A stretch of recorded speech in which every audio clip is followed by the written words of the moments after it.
আমার মেয়ে মরিন্দ্র নিয়ে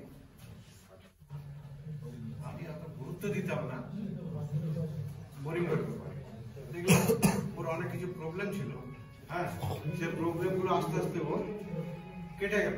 তারপর মেয়েটা তো ছোটাছুটি করছে, হ্যাঁ, তো মানে ওই যে দুর্গাপুরের স্যারের প্রোগ্রাম হয়েছে, আমি গেছি 2বার, হ্যাঁ, বিমল স্যারের প্রোগ্রাম দেখছি। আমি চলে একবার দেখে যে এর মধ্যে কি আছে, আমি খাওয়া শুরু করলাম।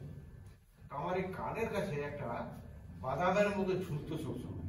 আমি এর দোকানে যে বলতো 10 টাকা বেশি নেবে, এটা যেন কেটে ফেলিস না, প্রচন্ড ব্লিডিং হবে, এটা ধরে ঠিক মতো শেভিং করবি বা চুল কাটবি, এরকম চলছে।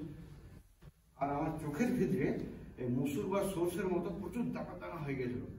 ডাক্তার বলতে এগুলোকে অপারেশন করে দেন, আবার হবে, কিন্তু তাছাড়া কোনো রাস্তা নেই। এবারে বোরিং করে খেতে লাগলাম। 2020-তে যখন মার্চেতে আমরা লকডাউন হয়ে গেল, তো আমরা কিছু কাজ নেই, চলো 2 করে 3টে করে খেয়ে দেখি প্রতিদিন। আমি যথারীতি খেতে আরম্ভ করলাম। 5 মাস 6 মাস খাবার পর দেখছি এটা একদিন নেই, কোথায় পড়ে গেছে কানের দুলের মতো। আমার একদিন আমার বউ বলে, তুমি কি একদম জোয়ান হয়ে গেছে, মাঝে মাঝে আয়নার মুখটা দেখছো যে? তাহলে আমরা বলো, ভাই শোনো, আমি এই চোখে এগুলো দেখছি এগুলো সব নেই, বুঝলেন, পরিষ্কার হয়ে গেছে। আমার ভাই এটার মধ্যে একটা কিছু গুণ আছে, বুঝতে পেরেছো, যথার্থ হলো। এবারে মাঝে মাঝে খোঁড়াই খোঁড়াই যাচ্ছি, কোনো রোগ জ্বালা নেই। তো আমার ছেলে আর আমার ছেলের মানে আমার বৌমা, হ্যাঁ, বলে চলো দুর্গাপুর আইকিউ হসপিটাল, খুব বড় অর্থ ডাক্তার আছে, গড়াইলিটে চেক করাবো। আমরা চলো আইকিউ হসপিটাল গেলাম। ডাক্তারবাবু দেখলেন, বড় সার্জন, হেড অফ দ্য ডিপার্টমেন্টের, দিয়ে আমার বললো, কাকু পার্ট এক্সরে করাতে হবে। আমি করান, বললো 450 টাকা নিলাম। বললো আপনার পায়ে জল জমে গেছে, হাড়টা শুকিয়ে যাচ্ছে, বুঝলেন। আমি কি করতে হবে? কিছু না, এর কোনো সার্জারি কিচ্ছু নাই, বা আপনার হাড় শুকিয়ে যাচ্ছে। আচ্ছা, কি করতে হবে? আপনাকে আমি হজমের ওষুধ দিচ্ছি, কারণ আমার হজম ঠিক থাকে, আমার হজমের কিছু নেই। আমি খেতে খাই না, আর কমও খাই না, আমি লিমিটেড খাই আর সময় খাই। হজম কি ওষুধ দেবেন? পেন কিলার দাও। 2 দিন 3-4 দিন সপ্তাহ পেন কিলার খেলাম, দেখলাম যে হ্যাঁ ঠিক আছে, পেন কিলার শেষ হয়ে গেলে আবার ব্যথা। কিন্তু মরিঙ্গোটা আমি কন্টিনিউয়াস খেয়ে যাচ্ছি। তারপরে হঠাৎ দেখছি হাঁটু বা ওই গোড়ালিতে ওই জল জমাও বন্ধ, আর ব্যথাও নেই। চলো, এটা তাহলে মনে কাজ দিচ্ছে, চালিয়ে যাও। খেয়ে যাচ্ছি 1 বছর খেলাম। আমি আমার মেয়েকে বললাম, বাবু এই এত দাম, আমি আর খাবো না। 2-3 মাস বন্ধ রাখলাম। তো আমার বাঁচকটা স্যার আপনারা বিশ্বাস করবেন না, কন্টিনিউয়াস জল পড়তো, বুঝলেন। আমি সবসময় এরকম করতাম। এবারে যথারীতি ওই কলকাতার মুকুন্দপুরের দেবীশেঠী হসপিটাল আছে না, রবীন্দ্রনাথ ঠাকুর হসপিটালের পাশে শঙ্কর নেত্রালয়, ওখানে দেখালাম। কাকু চোখের নালি আছে, শুকিয়ে গেছে। আচ্ছা আচ্ছা, কি করতে হবে? ওটাকে চোখটা ফেড়ে অপারেশন করতে হবে, এই করতে হবে, ঠিক করতে হবে। ঠিক আছে, ওর ড্রপ দিলে চলে এলাম। কেষ্টপুরে গেলাম, কেষ্টপুরে আবার একবার দিশাতে দেখালাম, ও তাই বললো ড্রপ লাগান, 500 টাকা ড্রপ করে ড্রপ লাগালাম। ভাড়া টিম কিছু হলো না। রানীগঞ্জ আই হসপিটালে দেখালাম। তো আই হসপিটালে ডাক্তার বললো, কাকু আপনার চোখটা একটু ডিফেক্ট আছে, বুঝলেন। আমি নার্সকে বলে দিয়েছি কি করতে হবে। নার্স হাতে আমার একটা ইঞ্জেকশন নিয়ে চলেছে, এটা কি করবে? বলছে চোখের ভিতরে ঢোকাবো। না, আমি চোখে দেখতে পাই, আমি বাবু কিছু করবো না। আরে কিছু হবে না, দাঁড়ান না করে ভাই, এরকম করে শুয়ে চোখের মধ্যে ফট করে ঢুকিয়ে করে একটা জল ছিল না, মেডিসিন জানি না, হ্যাঁ, গালটাতে মুখটা দিয়ে এলো। মুখের ভিতরে কি ঢুকেছে সিস্টার? বলছে যে ওই যে আমি ওষুধ দিলাম না, ওটা গেল। ওটা কি ভুস করে মুখের ভিতরে ঢুকলো, আস্তে আস্তে গেল? আমরা আস্তে আস্তে করে গেলো। তার মানে আপনার এই নালীটা পুরো জাম হয়ে গেছে, ভিতরে যান, এটা অপারেশন করতে হবে।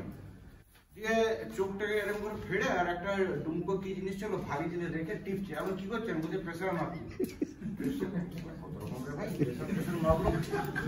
ঠিক আছে, আমি আর ইঞ্জেকশন নেবো না, আর প্রেসারে মাপানোর দরকার নেই, ওষুধ দেন। আমি ওকে বললাম, তো মরিঙ্গোটা খাই, হ্যাঁ, বুঝলেন তো, খাচ্ছি খাচ্ছি খাচ্ছি, আপনারা বিশ্বাস করবেন চোখের জল পড়াটাই বন্ধ হয়ে গেল।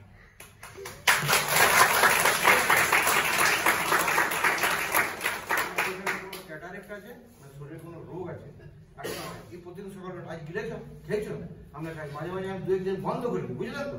কেউ মিথ্যা কথা বলি, কিন্তু ওর তো ফর্মুলা আছে না, 120টা থাকে, ওর তো গুনতে পাওয়া যাবে, 7 দিনে বেশি পাওয়া যাবে না। ভদ্রলোকের প্রতিদিন 7টার সময় প্রোগ্রাম হয়, ও দেখে, আমি মাঝে মাঝে শুনি। এই নিয়েও কোশ্চেনের উত্তর এমন এমন দেয় যে বেটা মর্নিং করবে না, সেও করতে থাকে। তো আমি দেখলাম যে এই মেয়েটা তো দৌড়াদৌড়ি করছে, চলো এর সঙ্গে একটু দৌড়াই।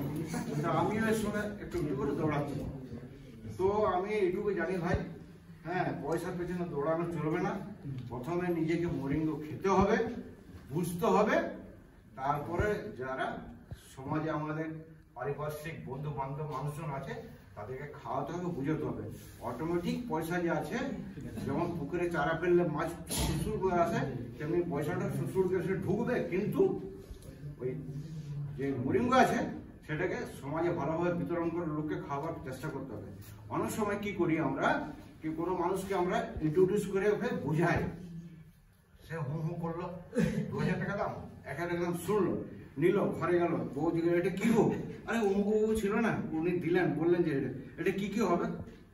বলছে অনেক কিছু শুনিনি, বলো যাও তুমি ফেরত দিয়ে।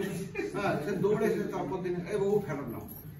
তার মানে কি, ও ভদ্রলোককে আমি ঠিক মতো বোঝাতে পারিনি এর ফর্মুলেশনের মধ্যে কি কি আছে, এটা খেলে কি কি লাভ হবে, এটা কিভাবে প্রোডাক্টটা তৈরি হয়েছে, এটা বোঝাবার দায়িত্ব প্রথমে যে মরিঙ্গ খাচ্ছে তাকে জানা উচিত, তারপরে দেওয়া উচিত, তবেই তার বিজনেসটা বাড়বে, আইদার বাড়বে না। আমি এইটুকু বলে কোনো রোগ নেই, না সুগার, অর্থ প্রবলেম, না হাঁপানি, দমা, প্রেসার, ডায়াবেটিস কিছু নেই, বুঝতে পারছেন না? আগেও ছিল না, তবুও আমি খাই। আমি একে মাঝে মাঝে বলি, আরে আমি 6টা করে রুটি খাই, 3টে রুটি হয়ে গেল কেন? আমি এসব ওষুধ খাবো না। তখন আমাকে বললো এইটার মধ্যে তোমার শরীরে যে টক্সিন ছিল বেরিয়ে গেছে, তোমার যতটুকু ফুড দরকার, সাপ্লিমেন্টারি ফুড, তোমার যতটুকু ফুড তোমার শরীরে প্রয়োজন ততটুকু তুমি নিতে পারবে। তোমার এখন কি হলো, আমি 3টের বেশি রুটি খাই না, মানে আমি ভাত কম খাই, রুটি খাই বেশি, 2 টাইম 3 টাইম রুটি। তো কি হলো, এখন আমার যা 69 ইয়ার্স বয়স, তাতে করে আমি সাইকেল চালিয়ে দিব্যি, চারদিকে পেট্রোলের দাম বেড়ে গেছে, অথবা স্কুটিটা না নিয়ে 2-4 কিলোমিটার এদিক সেদিক ওই সাইকেল নিয়ে বেরোবি, বুঝেছো? তো এটার সম্বন্ধে জানতে হবে, বুঝতে হবে, স্বপ্ন দেখতে হবে, ঘুমাবার পর্যন্ত স্বপ্ন দেখতে হবে, তবে জিনিসটা জানতে হবে কি। আমি দেখলাম আমার মেয়েটা তো দৌড়ে দিচ্ছি, চলো এর পেছনে দৌড়াই, কিছু করি। বিমল স্যারও দেখছি দৌড়াচ্ছেন, তো অত বড় মানুষ, আমি চলো ভাই দেখি। তো আমি দেখছি হ্যাঁ, ওষুধের মধ্যে আমার শরীর যখন অ্যাপ্লাই করে দেখলাম যে এরকম কিছু লাভ পেয়েছি, তো আমি সকলকে বলবো ভাই এগিয়ে চলো। আমি ভাই নাম বা প্রোডাক্ট ঠিক আছে।